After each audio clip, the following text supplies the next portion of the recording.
Hey, this is Sari, and you guys should check out All Things Transformers with Steve, Megatron, and TFG1 Mike. It's a cool show. You're listening to the GCRN Radio Network of podcasts. Supernatural.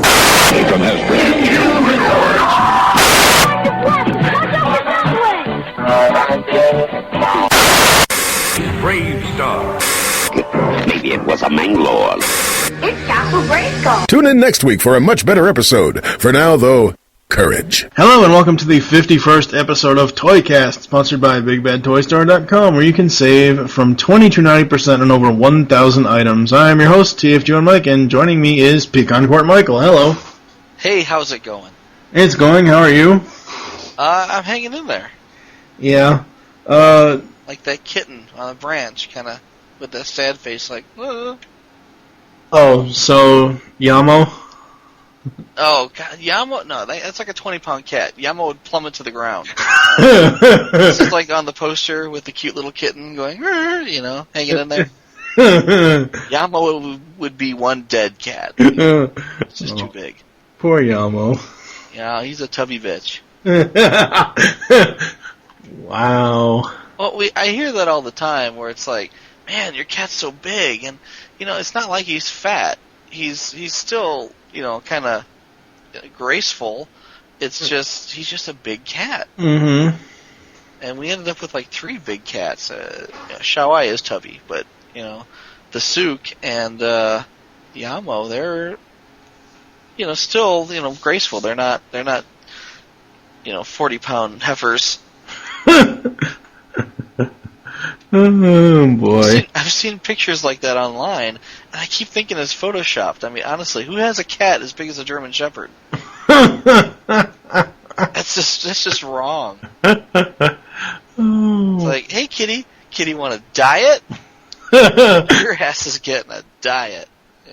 Damn. Yeah, ours are spoiled. They get crunchies as much as they want. Yeah. Nobody wants to hear about my cats. What are we talking about today? Well, I guess I can remind you now to be searching for the, actually there will be a marathon Friday afternoon. I think it starts at either 2 or 4, I don't know. Secret Agent weekend marathon something Friday afternoon for Phineas and Ferb with a new episode, I think at 9 Central, or 9 Eastern Time. Huh. So, yeah. I love that show.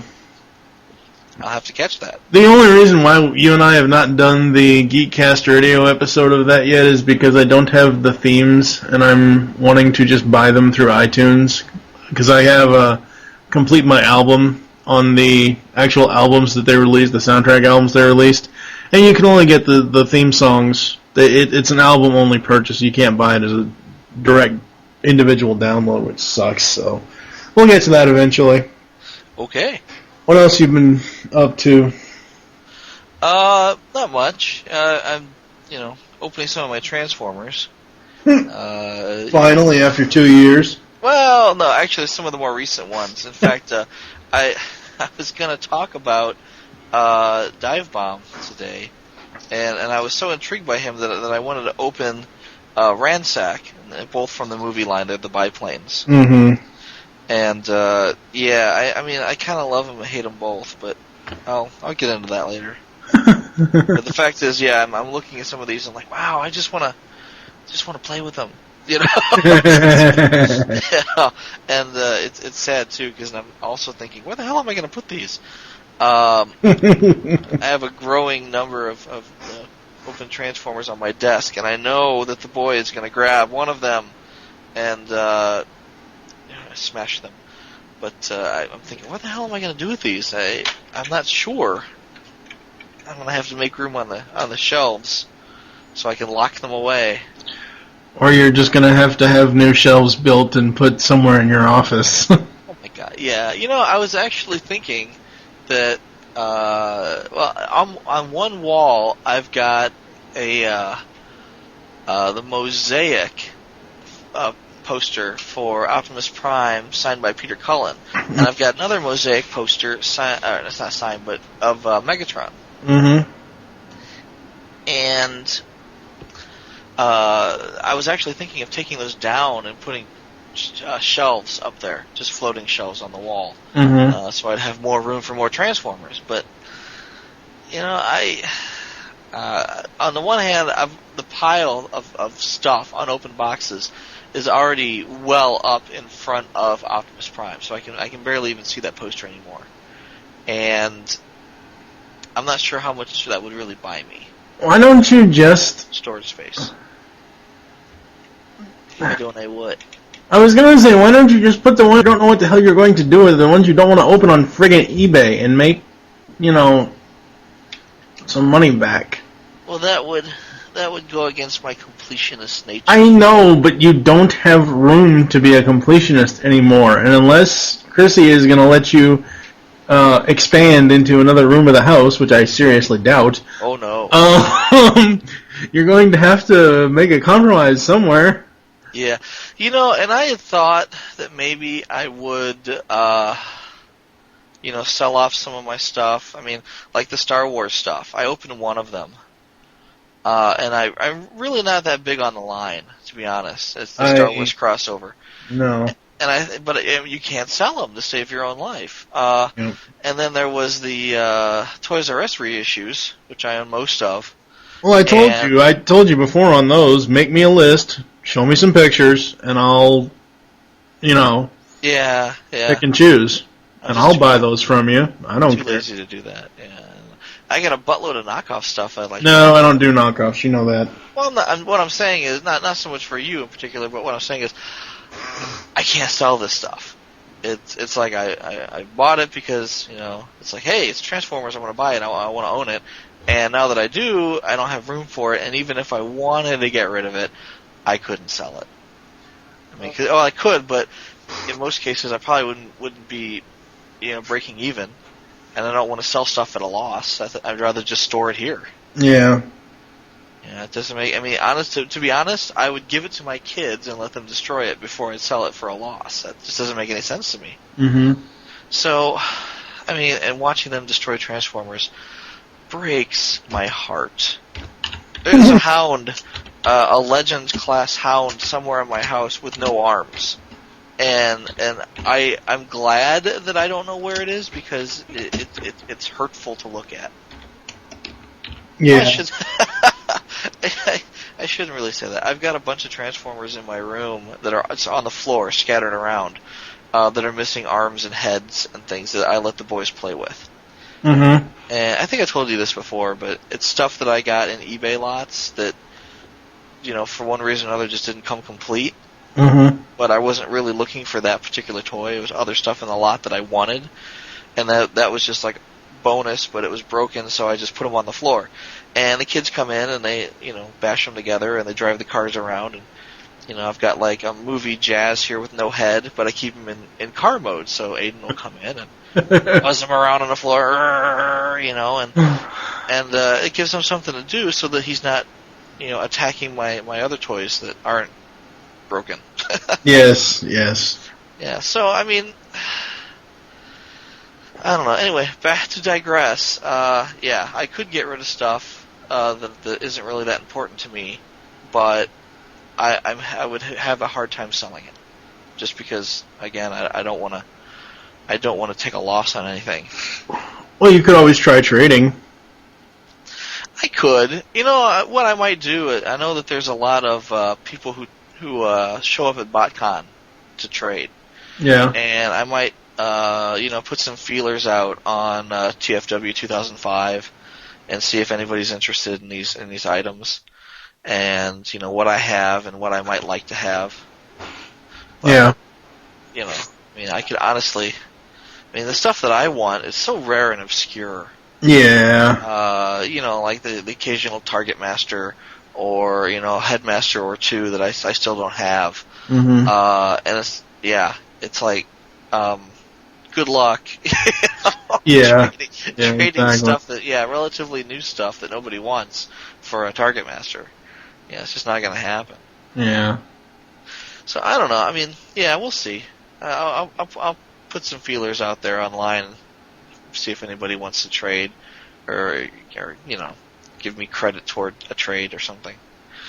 I don't know, or I could just let it stay in my closet forever, which I have no problem with. How new is fairly new stuff? Well, again, the Toys R Us stuff only came out a few years ago. What, like 2004? Oh, okay. Apparently. Well, I thought you, like, when you're talking about, like, some of the movie stuff, like, recent, because I was going to say the other option you could is contact the Big Bad Toy Store vintage department and see if the Big Bad Toy Store will buy the toys from you. Oh, that's not a bad idea. See? You know what? The last couple of years, Big Bad Toy Store didn't even bring vintage stuff to BotCon. Well, I'm not saying take it to BotCon and do it. I'm saying contact. I think the email address is vintage@bigbadtoystore.com or something like that. Right. Because I sent them a message about those movie mugs that I don't like at all and are like hidden amongst all the other army of mugs that I have. And they basically emailed me back and said, yeah, we're going to have plenty of these in stock, so we're not going to be interested right at the moment. But, if you have, like, stuff that's 6 years old, maybe they'll make you an offer on some of it. Oh, maybe. I mean, it couldn't hurt. I'll have to talk to them. I don't remember his name exactly, but the guy who runs the vintage department there, if it's the same guy, is a really nice guy. Yeah. I bought like $500 worth of stuff from him in 1 year, and then I saw him the next year after that, and he didn't have any vintage stuff. And I'm like, when are you bringing back the vintage stuff? Because I totally would have bought it. Yeah, but that's a good idea. Maybe I'll do that. Send them see if they're interested in any of my stuff. Because I mean, it's all mint in box. It's just been sitting in my closet. Mm-hmm. It couldn't hurt to try. And just to clear out some space, because it would be nice to, pack away. I want to say pack away the movie stuff, but the only movie stuff I have are the exclusives from Toys R Us and Target and Walmart, the occasional Kmart exclusive, and even with just the exclusives, it's a big pile. Yeah.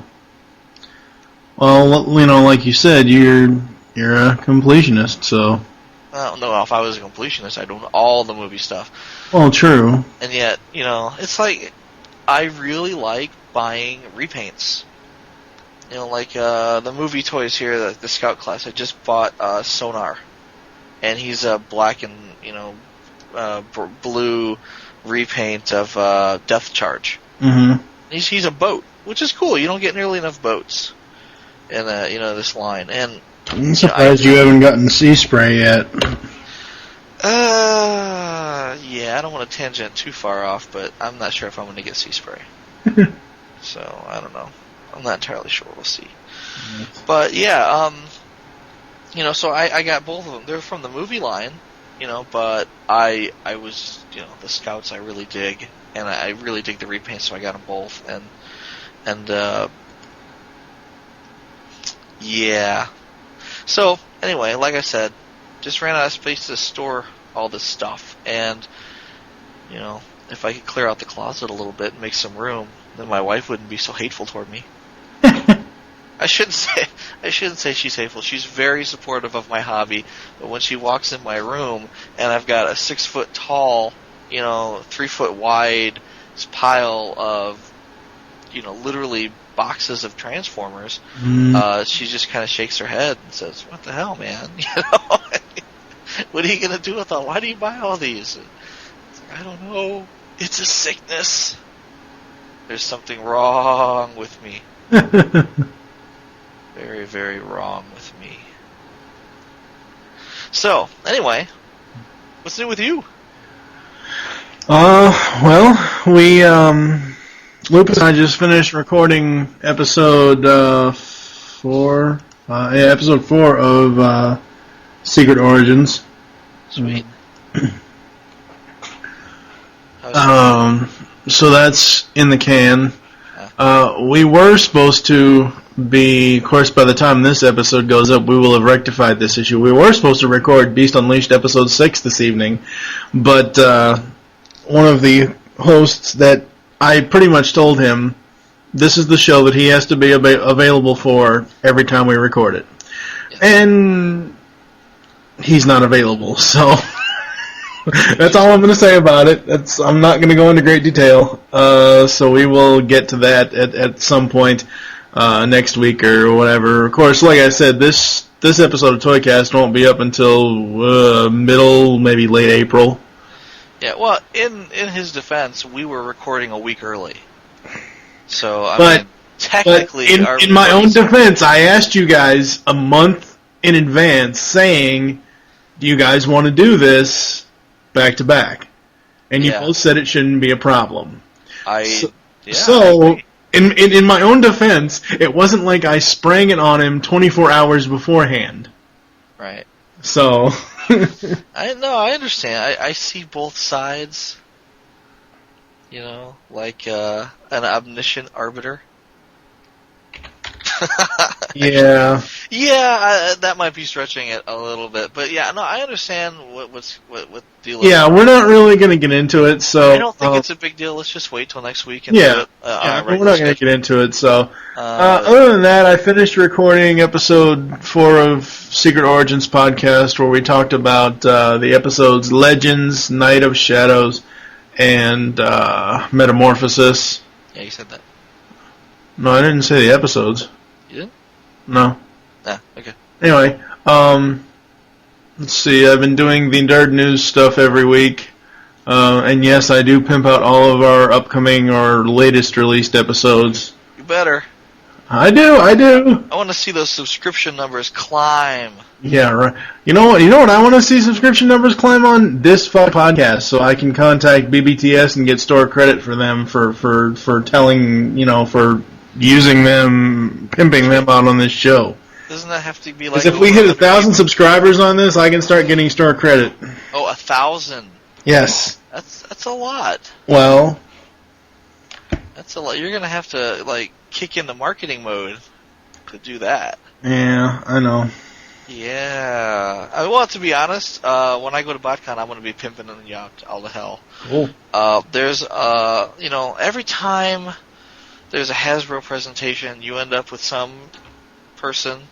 My first word was like schmuck, but some person who gets up and says, "When are you going to bring the Beast Wars back, man?" And it's like, I'm going to find that person, and as opposed to smacking them, I'm going to tell them, you should listen to the Beast Unleashed podcast, because you would totally dig it.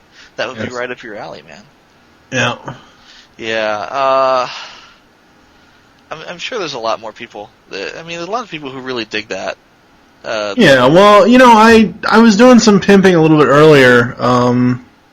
Again, by the time this episode airs, it'll be the middle or end of April, but as we're recording it, I was doing some pimping of Beast Unleashed earlier this evening on the on the Twitter, and I just said, we are the first, the world's first Beast Wars, Beast Machines review podcast, and you can check us out at geekcastradio.com, and yes, we're only 5 episodes in, but it's very, very hilarious so far. Yeah. Oh, boy. I was listening to the last episode. I don't know how we can top that. What? I honestly don't know how we can top that. That episode went into such a fucking rat hole. Yeah, it did. Yeah. I don't know. I thought it was funny. No, I thought it was funny too. No, I'm saying rat hole in a kind of a good way, but it's like, I don't know how the hell we can top that. I think, and this is evident right now, every time we talk, we end up on a tangent that goes so far afield. Like right now, we should probably be talking about the toys for the ToyCast, and we're not. We're talking about other bullshit that has nothing to do with toys, but we do this all the time, and sometimes, just occasionally, it gets a little raunchy. And we end up, blushing. Well, it's not my fault you keep bringing up that one movie experience you truly enjoy. With the Rocky Horror? Yes, that's your own damn fault. You keep. You know what? I haven't watched Rocky Horror in probably about 10 years. But when I did watch it, when I did go to the theater and participate in, the audience participation and that type of thing, I was really big into it. I mean, I knew all the songs, I knew all the audience participation lines, and it just shocks me when I, meet people who don't know what it is. Yeah. Anyways, other than that, I haven't really been up to too much. Again, this episode will air way late, but I did interview in episode 49 of ToyCast. I interviewed Jim Soren. Huh? What? Episode 49 of what? ToyCast. Oh! Of this very show, in episode 49, the latest episode that's currently out. Okay. At this point in time, as we're recording it, I interviewed, in one segment, I interviewed Jim Sorensen, the co-author of Allspark Almanac Volumes 1 and 2. Tried to get some more details out of him as far as what kind of coverage we're getting. How'd that turn out? It turned out pretty well. You'll have to listen to it.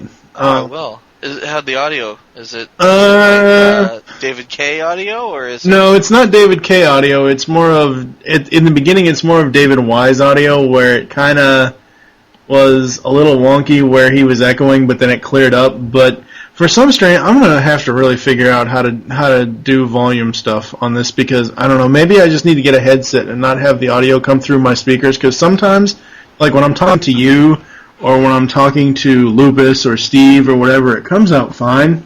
Yeah. But when I've talked to, like, say, David Wise... it might be because they're going through a phone. I think that's what it is, because you can hear Jim, and like I said, I've said before on other shows, I try to shut up. Like, obviously during interviews after a question, I will not... really say anything and, wait until they finish their answer. So, yeah. But, no, we got some pretty good details. He may actually even put a good word in at IDW to maybe I could get a review copy of it. I don't know. He said he would pass, my request along to his editors. Yeah. And, hey, maybe I can get a review copy of the thing. I don't know. Sweet, yeah, because we have that 1,000 listener base who will pimp it out and buy it for sure. Well, it's getting there. I mean, it takes time. Damn it, it takes time. Yes, I want the 12 people who listen currently to tell 12 friends each. That'll push us up to 144. Friends, and those 12 friends tell 12 friends. I think we got. Actually, you know what? I'm seriously thinking about trying to put together like a Beast Unleashed T-shirt that I can wear one of the days at BotCon. Oh yeah, that'll be cool. Yeah, I have the iron-on printer paper. Oh. I think I might try something like that. We'll have to see. I'm gonna have to wear my "No, I'm Batman" T-shirt that I bought from David Willis at least one day, because last time I wore it, I got mistaken for David Willis at least twice. Like, no, I'm not David. David Willis is the guy in the crazy orange shirt. This is just a shirt that he designed. It's not like so. So, what toy are you going to be talking about this evening? I really wanted to complain a lot about the movie series Dive Bomb. Mm-hmm. And I'll probably drag movie series Ransack into this as well, just because he's a repaint of the same toy. So is this the Revenge of the Fallen toys, or is this movie 1 toys? Revenge of the Fallen. Okay. Yeah, because he didn't. I don't know. Was there a Dive Bomb and or a Ransack? Oh yeah, you know what? There was a Dive Bomb for movie 1. But he wasn't really a movie toy. He was a repaint of Cybertron Thundercracker. Oh, okay. And that toy is kind of... He's yellow with, like, brown spots. He looks cool. I dig it. But, yeah, he's another one of those that's sitting in a package somewhere, I think. I don't think I'm about to open him. I got a buttload of those. Just because I already own the Cybertron one, and I have to own every repaint of every mold. But... to digress, Dive Bomb. Dive Bomb is the Red Baron. Uh-huh. I thought Snoopy was the Red Baron. No, Snoopy's the Flying Ace. That's right. Never mind. Yeah, he's the World War one flying ace in his trusty Sopwith Camel. At least that's the name of the plane he flies, the Sopwith Camel. Yes. I don't know much about biplanes, but I know that's the name of his plane. Yeah. So anyway, we have a biplane, and he's kind of cool in the sense that it's the Red Baron. He's red and he's white and he's got big black Decepticon insignias on his wings and on the sides of the plane. And I mean, he's just so skinny and fragile. I mean, like a biplane, skinny and fragile. There's not a whole lot to it. And in vehicle mode, that's kind of neat. I mean, it's nice that it's skinny and fragile. It looks like a biplane. He's got 2 little bombs on one wing, and then little machine guns, twin machine guns on the other wing, and it's little skinny little wheels. It looks like a biplane. It's just very, very, very cool. The problem is when you transform him into robot mode, because you've got this skinny little tiny, frame, doesn't transform into a robot very well at all. The robot is, oh God, is he wrong? It's just, I want to say occasionally you'll end up with like a snake transformer, like Korhadra, or in the Japanese line, or things like that, and it's like their legs tend to be really, really scrawny because there's literally 2 halves of a snake body, and then they have no hips to speak of because if you have hips, they tend to widen out to the width of both legs. But here, it just doesn't work that way because there's not much to work with. He's just so skinny. And that's what's happening with this guy here. I mean, he's got no hips. His legs, you can't really position them very well because they have to spread. He has to like have this almost like a cowboy stance just in order to position his legs. It's nice that he can swivel at the waist, but his waist is just tiny, tiny, tiny. And oh man, it's I'm trying to think how much I hate this guy's robot mode. I'm trying to articulate it in the word, and it's just difficult. I just want to project my apathy out into the internet here, so see if you can catch that. He's got these skinny little arms. I mean, they're barely even arms, and he's got a ball joint at the shoulder, and like a hinge joint kind of at the elbows, and that's it for articulation. Well, I shouldn't say that. His bombs rotate, so you can point them, almost like the arm cannons on the Seekers. They're on his wrists, but the arms are all insubstantial. They're mostly see-through. In fact, they kind of molded in such a way where they look like, oh God, I want to say it's not like an arm. It's more like a bicycle frame. It's like a bicycle frame with a hand on the end of it, and the rear tire is a shoulder. I mean, it's literally what it looks like. It's just bad. And his torso consists of the front of the plane with the propeller that just kind of hangs off, right? And on either side of him, he's got the landing gear. They kind of flip up on either side of his body. So the landing gear are there, so it really limits on what you can do with his arms. His arms can go, straight out or up, or kind of down, straight down along his sides, but they can't rotate out in front of him in any way. I mean, like if he wanted to, let's say, hold a basket of fruit in front of himself, he couldn't do that because he's got these landing gear in the way, and his arms are bouncing off of it. Right. And God, don't even get me started on his head. Oh my God, he's got this. He's got a face only a mother could love, which is cool, but he's got an engine block on top of his head. He's got an engine block as a hat. So it's kind of like Hot Rod. It's kind of like G1 Hot Rod with the screw in the back of his head. Well, he doesn't have a screw in the back of his head, but I mean, it's the same premise. Yeah, he's got an engine on his head. But Yeah, and then he's got these wings. These, the biplane. They almost look like bat wings when they're straddling on his back. But the scaffolding that holds the two wings together kind of folds down. Mm-hmm. And yeah, it just looks bad. With his wings sitting there on his back, and I don't know. I want to say almost Batman-ish. If you hold them together, it's like a cloak or something. That's funny. Yeah, but it's just the way the scaffolding lays flat doesn't look right at all. So I mean, he's just scrawny, and you can't really pose him very well. His legs don't go together. He's got, I don't want to say hip kibble, but yeah, he's got an issue with the the fuselage of the plane coming out on either side of his legs, and just barely covering this horrible mess he has of a thigh. Yeah, so yeah, I'm just not thrilled with the robot mode.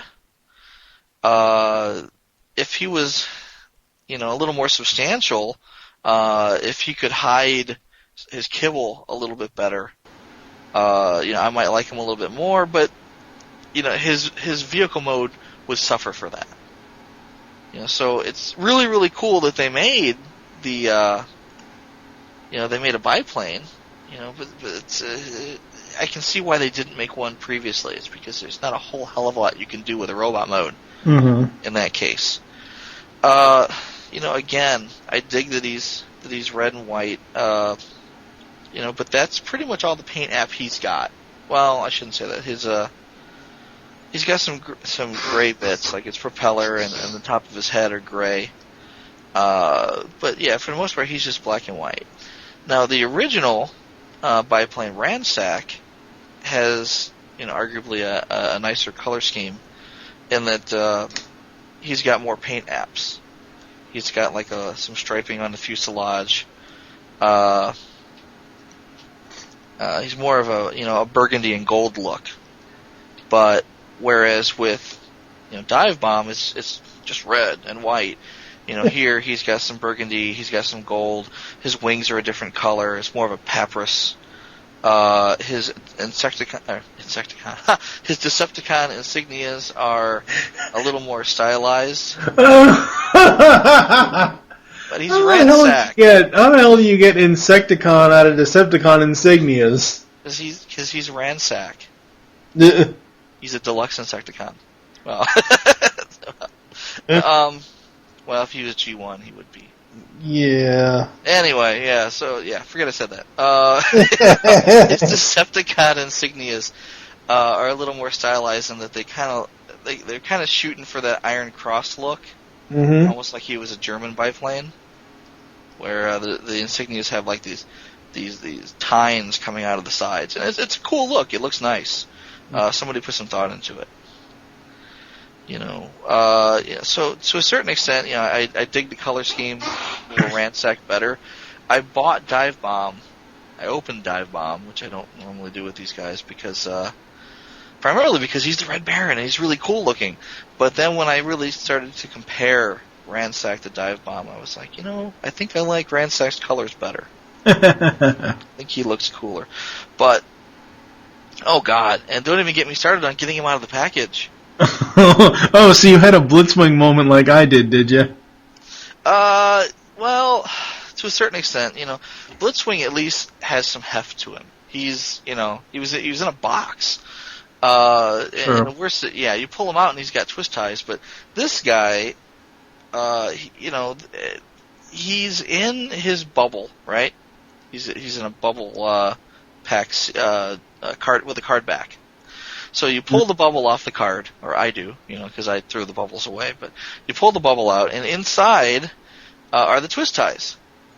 And he's got maybe 4 or 5 twist ties, but the one around his waist is then tucked under a rubber band that holds his head in place. Mm-hmm.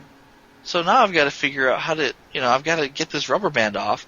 It would have been smart just to take a knife to it and snip it, right? In fact, I did that with Ransack. Mm-hmm. With Dive Bomb, I didn't. I wasn't even thinking about cutting the rubber bands. So, yeah, I'm dicking around with this damn thing for like 5 minutes trying to get this rubber band off. It's a tight rubber band, and his whole head's jiggling around. I'm afraid I'm going to tear it off. But I finally got the rubber band off of the twist tie. I mean, yeah. I'm picturing these Asian women somewhere, in a Chinese factory with tiny, tiny little fingers threading, twist ties in through rubber bands. Yeah. I can't do that. I know you can't do that. Oh, no. I don't know what you would do. It takes to take an axe to it. Well, I wouldn't buy movie toys, so there's that solution. There's that, too. Well, outside of Ravage, I'm not buying movie toys. You know you want the biplane. No. No. I don't have a Snoopy to go along with it. That would be just even awesome. Oh, no, I need a tiny, tiny Snoopy. See the ideas I give you? Yeah, I need a tiny, tiny Snoopy and a tiny, tiny Red Baron to go in here. But, so once I got the twist ties on there, his arms were then rubber banded to the bubble. And trying to get him out, I actually tore his arms off. Oh. Well, it's just ball jointed. See, wow. I just snapped it off. There, you can't see it, but yeah, it's just a ball joint. But yeah, I mean, both arms are sitting there hanging off of the bubble, and as I yank the rest of him out, and then I had to, with my not tiny fingers, try to get the rubber bands off.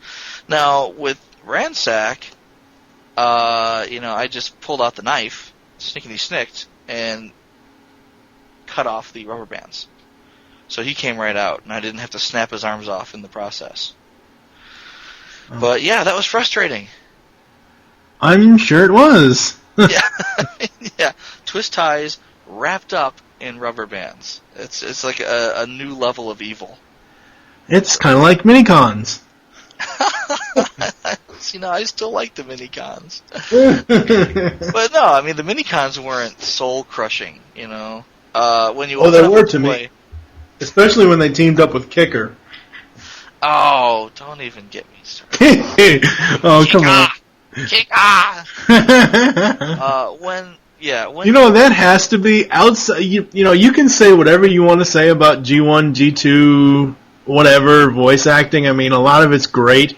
You can say whatever you want to about it, or you can say whatever you want to about the fact that Welker didn't have the vocoder in Revenge of the Fallen as Soundwave. But hands down, whoever voiced Kicker, he's got to be the most hated voice actor in Transformers history, outside of maybe Neil Kaplan, who basically ruined Optimus Prime. I don't even know how to respond to that. Neil Kaplan ruined Optimus Prime? Neil Kaplan is a jackass. What? He is.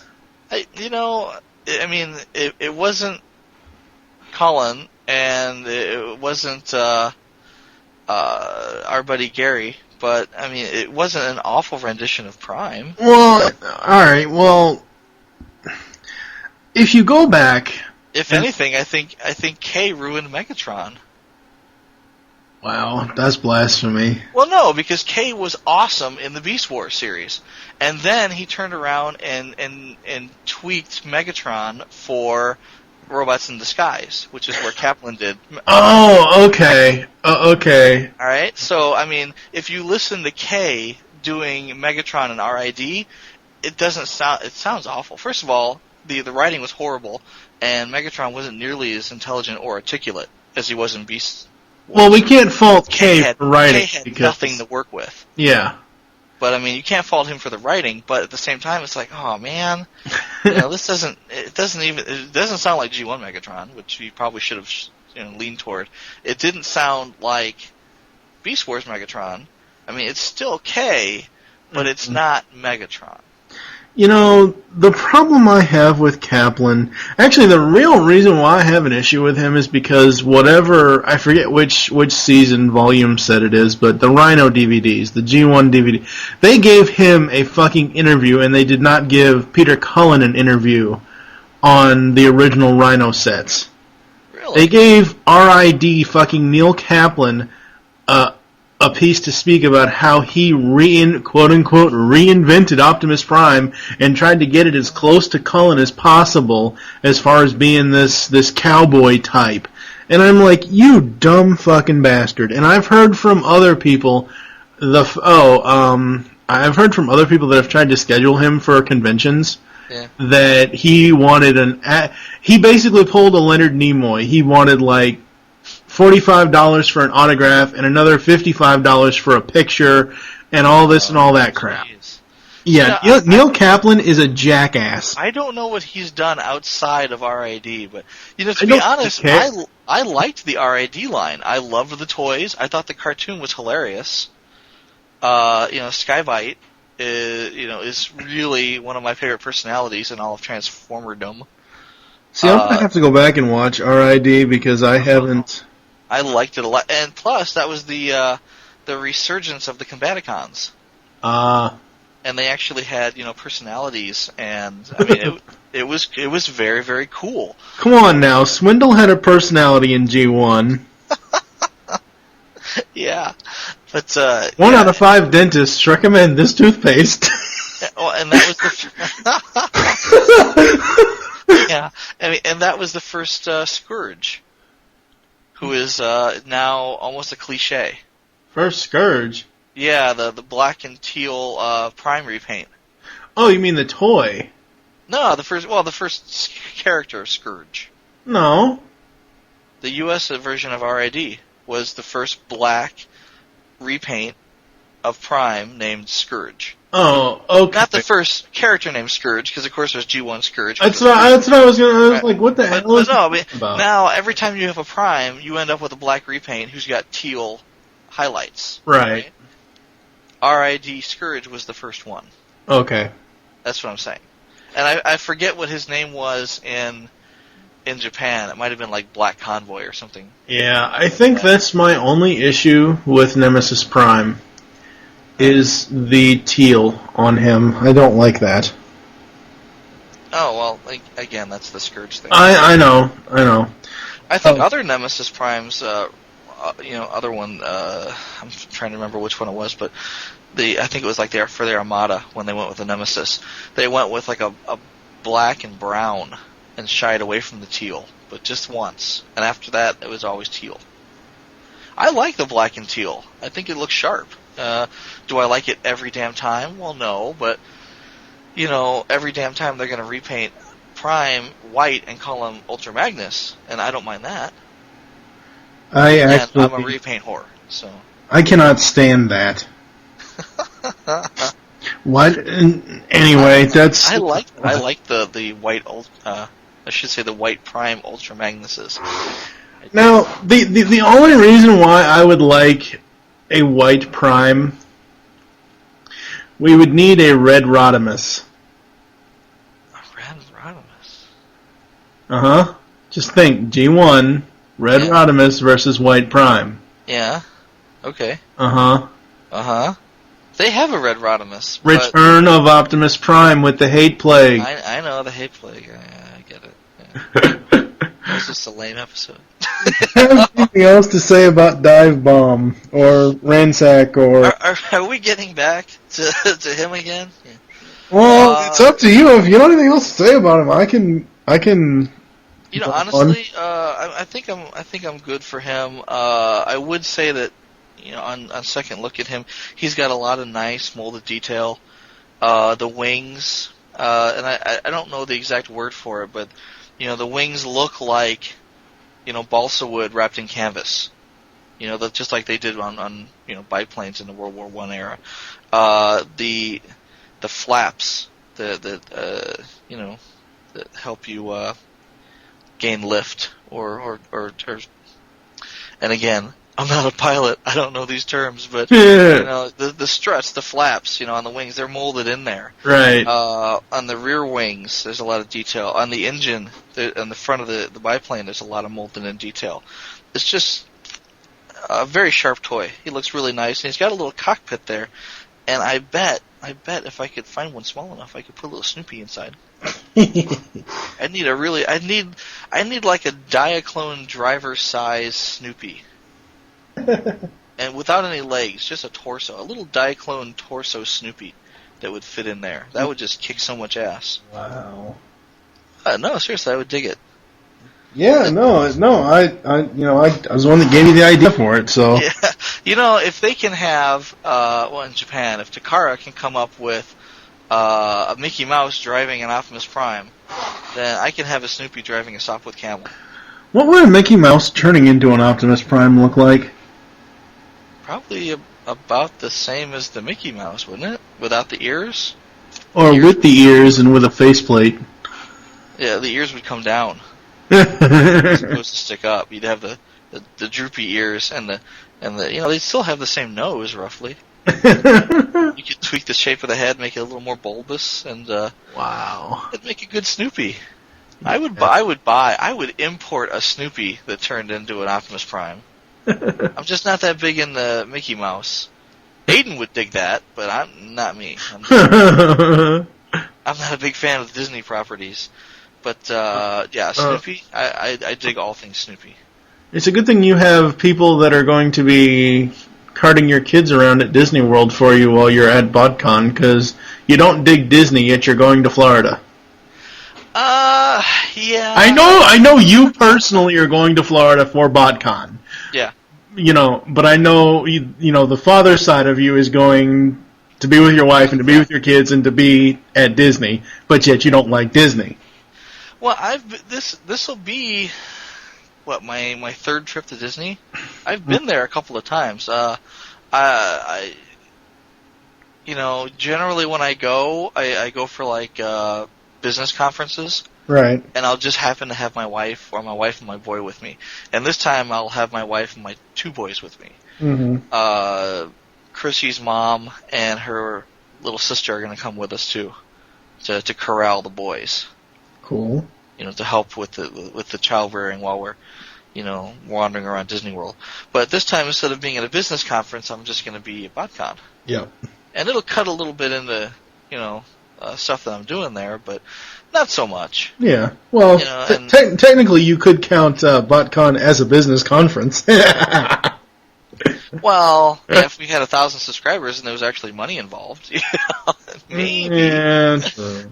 But no, I don't know. If I changed my title to professional podcaster, then I could consider this a business expense. Yeah. That would be kind of. I don't know. I have a certain amount of respect for people who do blog or podcast professionally and make money at it. But I would probably get busted by the IRS if I tried to take a tax credit on my hobby. That's all I need. It's like knock, knock, knock. Hello, Mr. Wilson. We're here to take you away to federal prison, where you will be forced to put on a dress and dance for a man named Bubba as he sells your soul for cigarettes. On that note, we will be right back after this message from Optimus Primal. Diecast construction. It's a lost art. Thank you very much, Optimus Primal, for the diecast construction quote. So I am going to be talking about something you actually sent me, which you told me at first it is a bitch to transform, which would be Beast Wars Transmetal Fox Kids Repaint Air Razor. I need to be specific in that. It is because I looked at the wiki, I'm like, wait, those aren't the colors that are on my toy. What the hell is this crap? Not that I really bright enough. What? It's not nearly bright enough. Well, it's not that I really care, but I wanted an accurate picture to go along with me actually holding the toy in my hand, and that wasn't an accurate. I mean, you sent me a link to the actual picture, but come on, Wiki, get on your repaints here. That's right. David Willis can't take pictures fast enough. Seems like every time I look at his site, it's hey, I'm taking pictures for the wiki. Look, here they are. Which is cool. I dig that, and I, again, one of those people that makes a living by his blog. Yes. So yeah, I have a respect for that, but it's like, that's what you do, huh? So Air Razor, Transmetal Air Razor. One of the things I really like about her is that in the alt mode, of course, I have her in the robot mode, and I seriously doubt I could ever get her back into alt mode.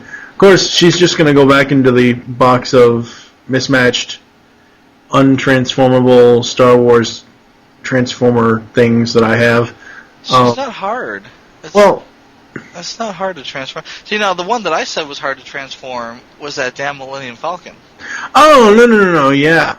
That one's a pain in my ass. I transformed him once and didn't want to transform him back. Yeah, I'm not even going there with Mr. Millennium Falcon there. Yeah, I was injured in the process, I think. Yeah, that can just kiss my ass right now. Yeah. But anyway, Air Razor. Yeah, easy to transform, Air Razor. Well, that's not what you said at first. Cause I said it was Millennium Falcon that was hard. Air Razor's a piece of cake. Yeah. Yeah. I like her. One of the reasons why I like her transmetal parts is because she actually reminds me of the Silverhawks action figure metal Bluegrass, because it's almost the same color blue, and because it is that metal type of look. And she kind of sounds like Lion-O with a guitar. Actually, it is Lion-O with a guitar and a country accent. But anyway. I know. Anyways, we're not talking about Silverhawks. Yeah, whatever. She's pretty cool. I don't understand why her torso is so weird, because it's like she has to, she has, like, you know how True Colors both animated Shockwaves have that crotch joint? Okay. Well, she has a, And you're going to make me dig this one out of the shelf, aren't you? No, I'm not making you do anything. Yeah, you are. I'm at least 200 miles away from your house. I can't make you do anything. I'm seriously at gunpoint at this point. You're twisting my arm completely. Yeah, right. I have to pull her out of the shelf. I got her. I got her without knocking Silverbolt over, which kicks ass. What's wrong with her waist? In robot mode. Yeah? It swivels. Yeah, it swivels to and front like she's thrusting something. Oh, she bends at the diaphragm. Yeah. Yeah, that's kind of important for her transformation, though. Well, true. But like I said, half the time once I get these things in a robot mode, they don't go back. Yeah, because her whole torso is like the beak of her bird mode, and that kind of comes out from her upper chest. Oh yeah, that's right. So it kind of, I mean, the top of her head, or the top of her bird head, I don't want to say looks like abs, but yeah, once you push the top of the bird head into the top of the upper torso, it does kind of look like abs. Yep. It's kind of like she's in a bikini almost.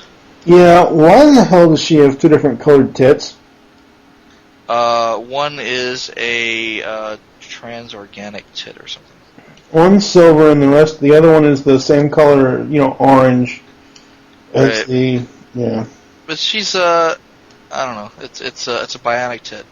It's special. It's a bionic tit. They made it faster, better, and stronger. Wow. And I'd like to see that. She runs, her tit goes. I'd like to see that pitch to NBC for a new Bionic Woman series. I think they tried that on a Sci-Fi Network, and the actress was so horrible that Michelle Ryan was just, God, is she the worst actress ever?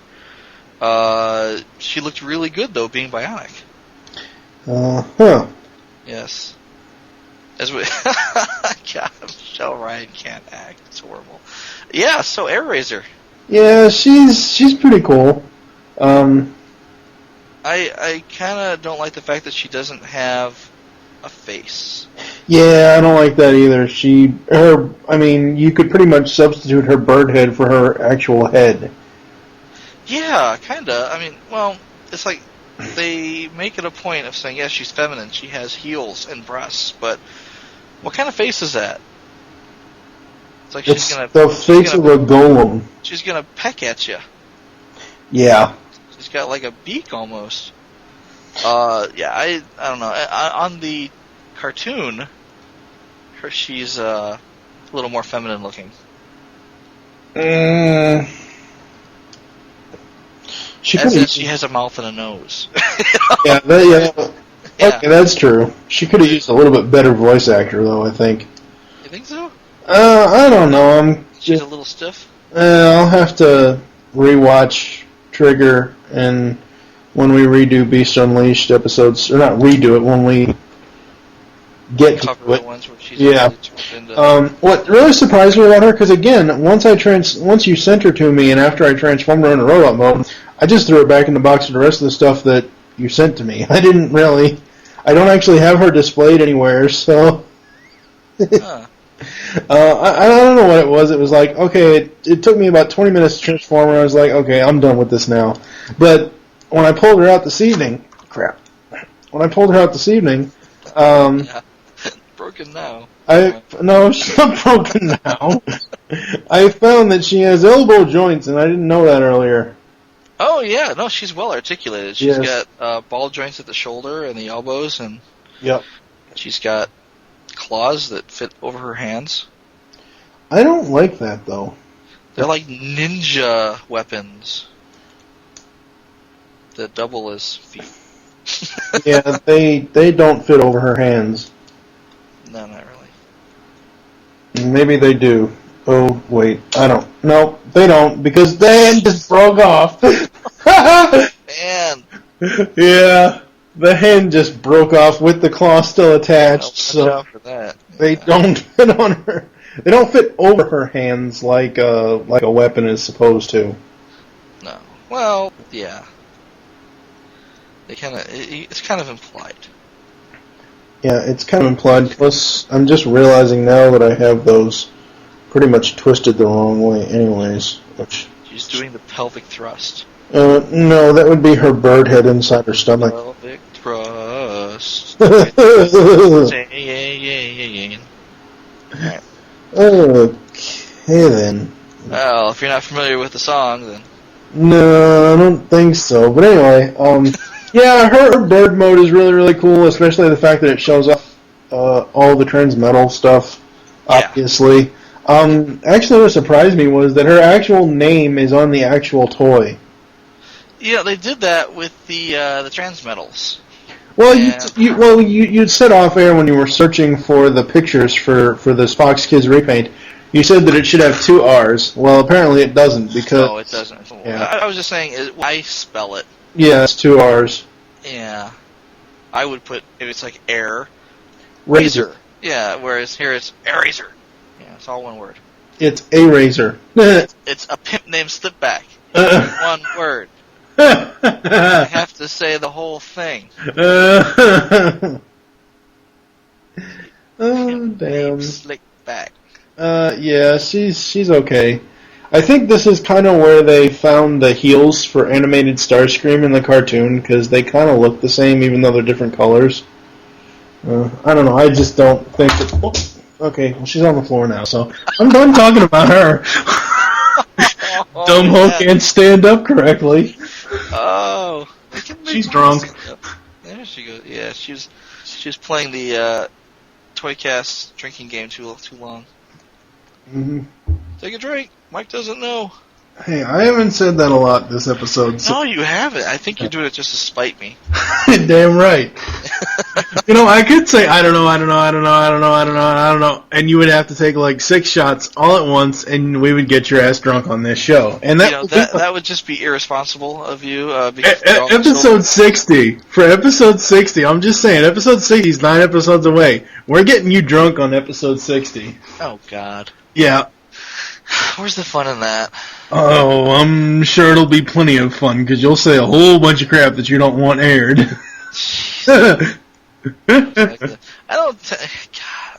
Honestly, I don't know what would happen. And I can't be held accountable for my actions. Yes. You provoked me in such a way. Yes, ToyCast is not responsible for anything Michael Wilson says or does. Oh. Well, I won't be held responsible either. It'll be all your fault. No, it won't be my fault. Propositioning seeker girls and No, that's that's all your whole you. stick. That's Who you supplied the alcohol at BotCon. That's you who said you're going to start stalking them at BotCon this year. I think I'm going to go talk to her. Oh God! No, not like, hey, baby, but I think that what I might end up doing is recording some small spots for the show. Oh, cool. Yeah, and seeing as though that I'll be closer to the fan base there, I'll have the opportunity to talk to people and record little bits here and there. Cool. Yeah. So yeah, I mean, I think she would dig that. I don't think she would consider that stalkerish if I said, hey, you want to record something and. Yeah. It's not like you want to go back to my place. It's more like, hey, in a professional manner. Yes. Would you like to be involved? Yeah.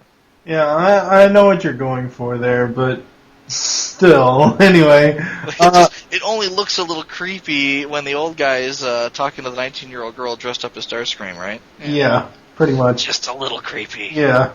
Anyways, this drunk hoe of mine, when I dropped her off the desk. Her other jointed elbow, hand thing, claw piece fell off, so she is now armless. I know a lot of people snap the arms off. Or not the arm, but the claws. Just because... Well, see, when you told me that the claws fit over her hands, that's what I was trying to do. I was trying to force it over her damn hand, and it doesn't fit. You can get it about halfway. Yeah, halfway isn't all the way. Did I say they went all the way? This is just pissing me off. Unlike the drunk seeker girls that I harassed back into my room. No, I'm kidding. Yeah. Seeker girls. It's a good thing your wife doesn't listen to this show. I'd get a foot in my ass so fast. Yeah, no, and to think about it, if I were actually intoxicated on this show, the shit that I would say would be so outrageous. I mean, yeah, we're actually talking about getting Seeker girls drunk and taking them back to my room. If I were drunk, it'd be like, whoa, here's what I would do, So yeah, this conversation ends here. Thank you. Yeah. So anyway, Transmetal 8 Air Razor, I like her. She's okay. Nothing good to say about her. She's not the best Transformer. She's nowhere near the worst, obviously. But yeah, I don't know. Well, I'll tell you, she's an improvement on other items of the Transmetals line, basically because she's got 4 modes. You've got robot mode, which is nice. You've got bird mode, which turned out really nice. I think I prefer the paint on the original rather than the Fox Kids. Mm-hmm. The Fox Kids is a little dull for me. It's not, the bright red and the bright yellow. It's kind of like a dull orange, almost a brown, and a blue. But she's also got the what do they call it? The seaplane mode. Yeah, it kind of looks like a bird with pontoons. Yeah. I think it would have been interesting if they could have had like a plane cockpit or something that could have fit over the bird head. So at least at that point, it might have looked more like a seaplane. Mm-hmm. But yeah, you've literally got a bird with jet engines and pontoons. Yeah. Which is nice, but they take it a step further. You've got a 4th mode, which is the defense mode, where the transmetal parts completely cover up, well, if you put her arms together up next to her sides, the transmetal parts then completely cover up her front torso. Oh. Yeah. So it's like, I want to say, kind of, yeah, I don't want to say that. I want to say it kind of looks like RoboCop. I want to know what the hell you were going to say. That's what I want to know. I was going to say RoboCop, but no, you weren't. No, I'm not going to say RoboCop. But don't lie. But it kind of reminds me a bit of Beast Machine's Megatron. Oh, the dragon? Yeah, where Megatron had that, yeah. And it closes around himself. And that toy is so not show accurate whatsoever. They could have done a lot better. They could have made a leader class of that particular character and done a lot better by him, I think. Well, the only I mean, I forget who. Well, you reviewed that, didn't you? Yeah, I did. Yeah, you reviewed that on the show. I think back in that, whatever episode that was, I don't remember. It was one of our All Hail Megatron episodes. my main complaint from looking at the pictures of that toy, one of the reasons why I don't like it because it's not show accurate, is because it has his fucking feet popping out under the cloak. In the cartoon, there were no feet. You didn't see anything in his non-beast form. Right.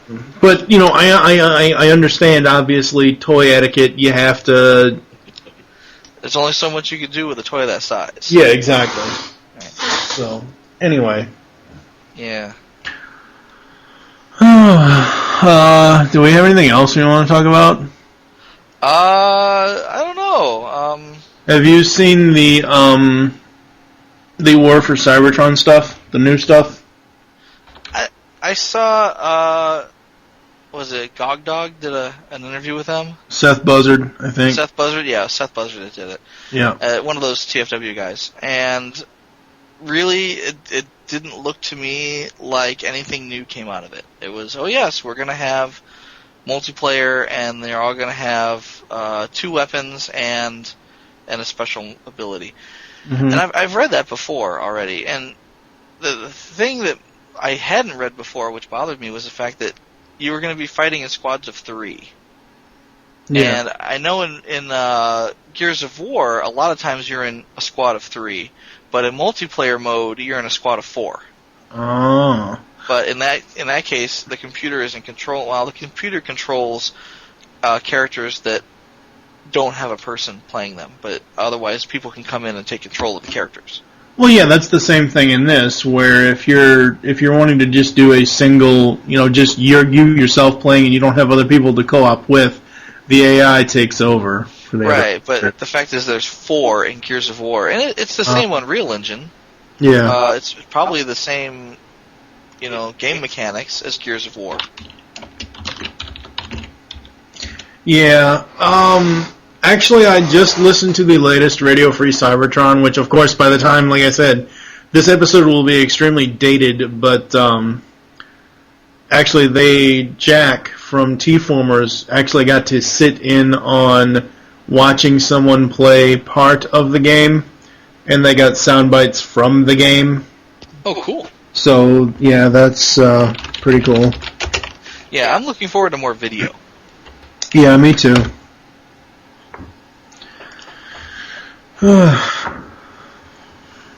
Me too. You just sent me a link for a Japanese movie Ravage repaint? Oh, Sea Attack Ravage. Oh! Well, because Techno was giving away, for the 50th episode, we gave away a Recon Ravage, and I was I'm here on TFW just looking at the images here, and I just wanted to see what the difference was between Sea Attack and Recon, and of course the original, and I actually prefer the original over the other two. Oh, yeah, there we go. Sea Attack Ravage, Brimstone, Hubcap, Sea Spray, Blazing Edition, Fallen. Yeah, I like that. I'll probably buy it, just because I already own the other repaints. But, yeah, as far as Sea Spray goes, I don't think I'm going to buy Sea Spray. No, I now if Hasbro, which I know they won't do this, but if they ever employed Frenzy Rumble, I liked his customization of Sea Spray, because he did a custom video showing Sea Spray off, where he changed a lot of the stuff about the original toy, made it more G1 looking a little bit. I like that, but Sea Spray himself, he kind of sucks. Well, like his vehicle mode, this toy was not meant to be a Voyager class. It wasn't meant to be this big. There's just... what is it? There's a cockpit, and there's 2 pontoons, and, oh look, you can put scout figures on the back. Well, who cares? You know, I mean, honestly, I'm never going to display him in vehicle mode. Yeah. And the robot mode is just not much to write home about. Right. I mean, there's just not that much going on. I like it that they're, you know, paying homage to a G1 character. You know, I'm going to have to go back and look at mine to see what his head looks like, but I'm pretty sure it doesn't look like that. No, it doesn't. Yeah, and he's got these weird guns. I'm just not thrilled with this mold. I probably won't buy it. And what bothers me is that in the the upcoming line for 2010, it's almost all new movie stuff, and those what do they call it, the RPMs. Yeah. They have RPMs that have weapons that pop out now. RPMs suck. RPMs are almost as bad as minicons.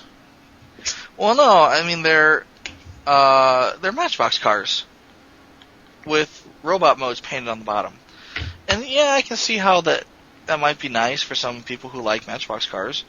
And I know there's a lot of hardcore Matchbox car collectors out there, and probably some that passingly like Transformers or like the movie enough where they might say, "Hey, I'd like to have some Matchbox cars that have movie stuff." Or a Transformers movie tie-in. So yeah, I could see how it would be worthwhile to grab some of that market share. But at the same time, they don't transform, and I'm not into Matchbox cars. Yeah. So I'm not going to buy those. I'm not going to buy most of the movie stuff, unless it's like a repaint of something I already have, like Ravage. But that leaves Power Core Combiners, and there's 6 of those? Yep.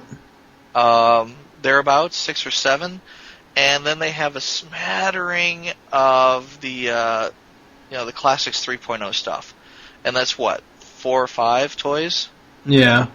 So and Sea Spray being one of them, and I'm just not that interested in Sea Spray. Not that interested in Drift. Just not, Yeah.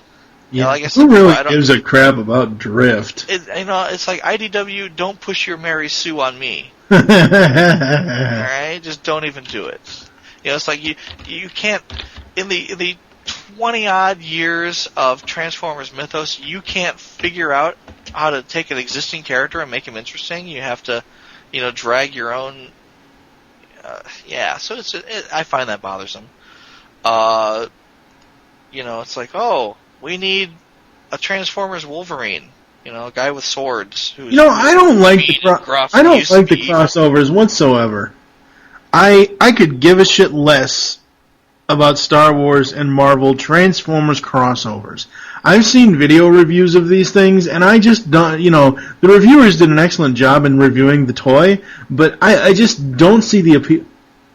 Oh, those are cushions. Never mind. I don't see the appeal of the Marvel, Marvel and Star Wars being fucking Transformers. I don't see the appeal of Mickey Mouse and Donald Duck Transformers.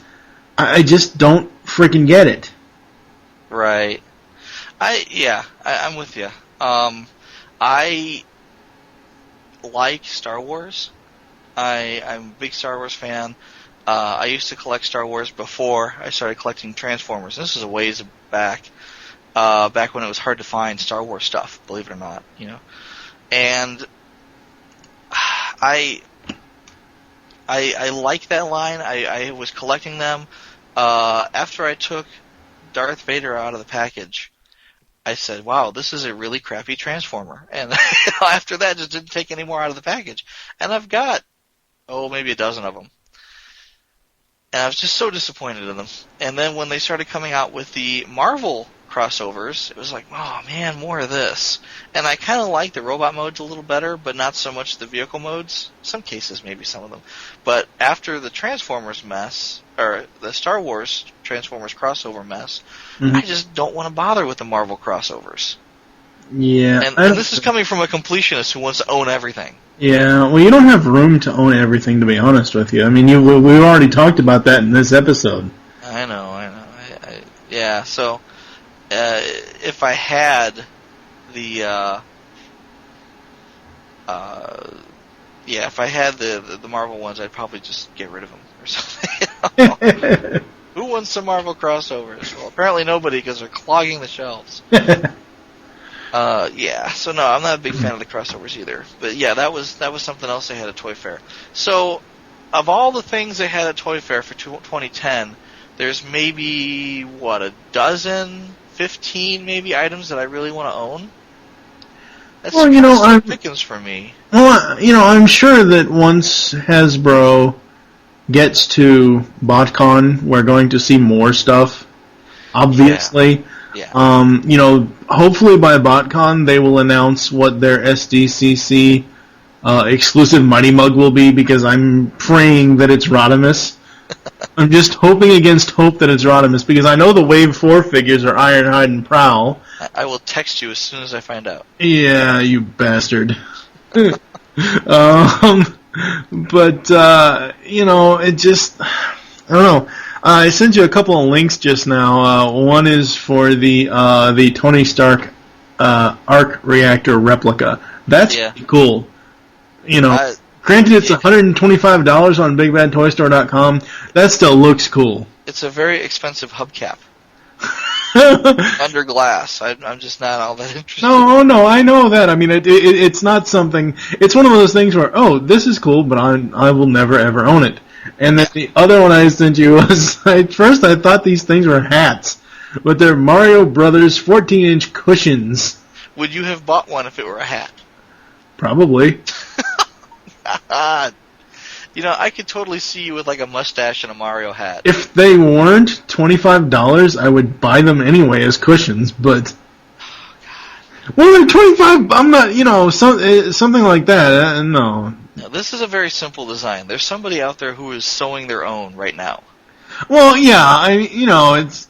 Like I said, if they weren't $25, if they were a little bit cheaper, maybe I would, but no, it's not something that I want. And I'm just kind of meandering around BBTS's homepage, seeing what new stuff they've kind of put up to see if there's anything that interesting to me to eventually goal to save up and buy.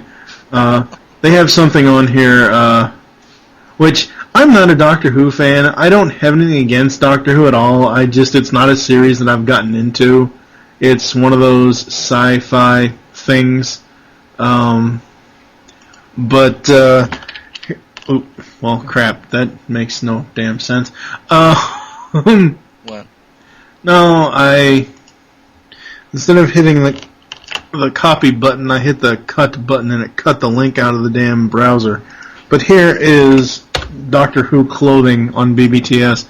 They sell the 10th Doctor's coat for $290. Give me a... Oh, yeah. That's horrible. I would never... Even if I was a Doctor Who fan, I would never buy that. Well, I could see if it were fitted. Maybe it'd be a $300 coat, but... I don't know. I know there's a lot of people who would like that. Oh no, I'm sure there's a lot of people that would like that, but I personally don't know anybody that would buy it. It's high quality wool blend with two inside chest pockets. Yeah. So no, I probably wouldn't want to buy one of those either. But it's a nice coat. Yeah, I think it might be warm.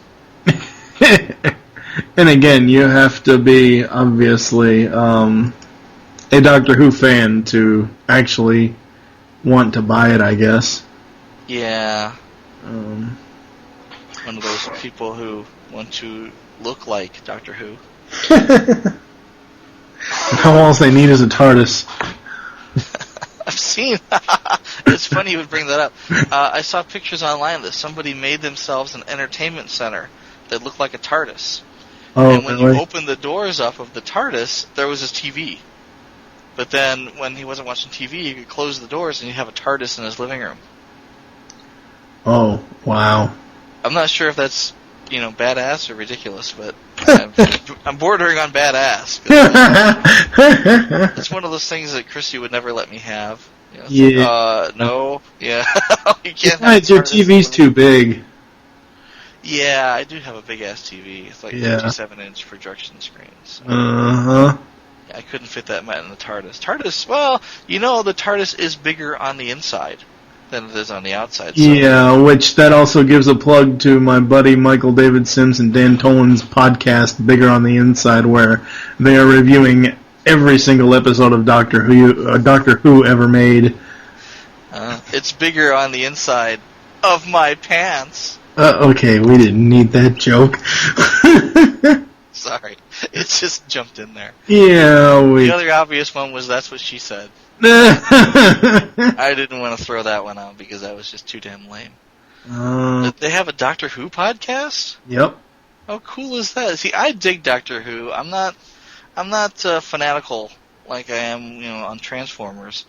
But no, I keep up with the toys that they come out with. What's crazy is when I visited London, they had just a buttload of Doctor Who toys that they didn't have here. Mm-hmm. And just really, I think. Oh, I saw the TARDIS playset with lights and sounds, and it was big. It kind of reminded me of like the not the Death Star playset for the early Star Wars stuff, but the playset of the Star Destroyer, the one that had like the clam thing with Darth Vader in it. Mm-hmm. Reminded me of that kind of. But anyway, it was really neat, and I only saw those online, but I've never actually seen them available in the U.S. But I saw them there in the toy store in London. I thought it was cool. They had great big huge stacks of them, and remote control TARDISes, and I've seen those on ThinkGeek, but here they were in the store, which I thought was just terribly cool. So yeah. More hardcore Transformer Doctor Who fans in the UK than here. Yeah, well, isn't it a BBC series? Yeah, no, they get them in the UK before we get them here. In fact, a lot of people will record them in the UK and then put them on online so that so people in the US can download them clandestinely. Yes. And watch them before they come out on the Sci-Fi Channel. Like in some cases, months before they come out on Sci-Fi Channel. Yeah, I don't really care for the Sci-Fi Channel anymore. They don't have anything that I really care to watch. Even that new version of ECW sucks. Okay. I can't watch wrestling. I know, alright, that's fine. So late. I mainly only watch Raw. Just because, I don't know, I've watched that show for the last 4, 5, 6 years, whatever. But when I heard that ECW was ending and NXT was beginning, I'm like, wait, so what's the difference between ECW and NXT? Nothing. It's still Raw and SmackDown's, throwaways. That's all it is. Okay. I don't know. Anyway... So, we have any other toys we want to talk about? I don't know. Now you got me thinking about wrestling. Remember when I was really young, I used to watch wrestling, and Hulk Hogan was a good guy. I don't think he's been a good guy for a while, but back then when he still had a little bit of hair, he was a good guy. And Macho Man Randy Savage was a bad guy. And Macho Man Randy Savage was getting just the shit beat out of him in the ring. And Elizabeth, who was his manager, and at the time was the only female manager, right? And now they're all like porn stars. Everyone has a porn star manager, I guess, now. Back then, it was a novelty. So Miss Elizabeth was his manager and his wife, I think. And she's like, "Oh my God, he's getting his ass beat." And she runs off, and Mean Gene is saying, "Oh my God, Elizabeth is running away. She's abandoning her man in his time of need. Where is she going? Is she afraid?" And she comes back to the ring in a dead run with Hulk Hogan right behind her at a dead run. And Hulk Hogan jumps up there and puts the smack down on the guy, and I forget who it was, but Hulk Hogan didn't like him either, who put the smack down on the guy that was beating the shit out of Macho Man Randy Savage. And it was an epic moment in my childhood for me when Randy Savage got up and somebody else ran in to defend the guy who was beating up Randy Savage, and Randy Savage got up and started beating up on him. So we have 4 guys in the ring, and finally you have, and this was completely choreographed, I'm sure, you have Macho Man and Hulk Hogan back to back, stumbling into the center of the ring because they've just been fighting, and they hit each other, turn around, and they go to look like they're going to fight each other, and they shake hands, and that was when Randy Savage became a good guy. It was an epic moment in my childhood, and I'll always remember it. And I kind of wish that I had it on video. Yeah, I kind of wish that I had it on video. You know, you can probably find it, I'm sure, if you go to WWE.com. They have plenty of DVDs with classic matches on them. I'm sure it's on DVD somewhere. It probably is. One of the things I was 8 or 9, so I very vaguely remember this. At the time when the Boston Garden was still the Boston Garden, not Fleet Center or whatever the hell it's called now, Northampton, whatever. My dad took me to see Hogan and Piper and Under the Giant, and it's just one of those huge wrestling events. I don't even remember what it was. But I saw Hulk Hogan, Roddy Piper, Under the Giant. I believe, I can't confirm this or not, it was the last match of Junkyard Dogs before he passed away. Wow. Yeah. See, if there was ever an argument that wrestling is fake, it was Junkyard Dog. God, that was awful. Yeah. But no, once it was basically confirmed to me that it was fake, I didn't want to watch it anymore. I don't know. I just watch it because I like certain characters. That's really, I mean, I don't know, whatever.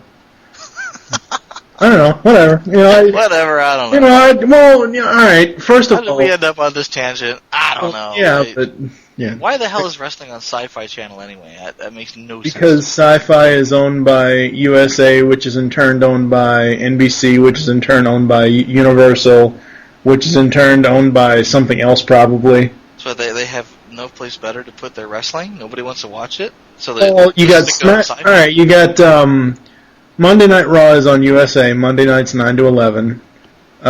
This new NXT, formerly ECW crap, is on Sci-Fi, I think, at 10 o'clock on Tuesdays. You have something on Thursday nights. I don't know what that is.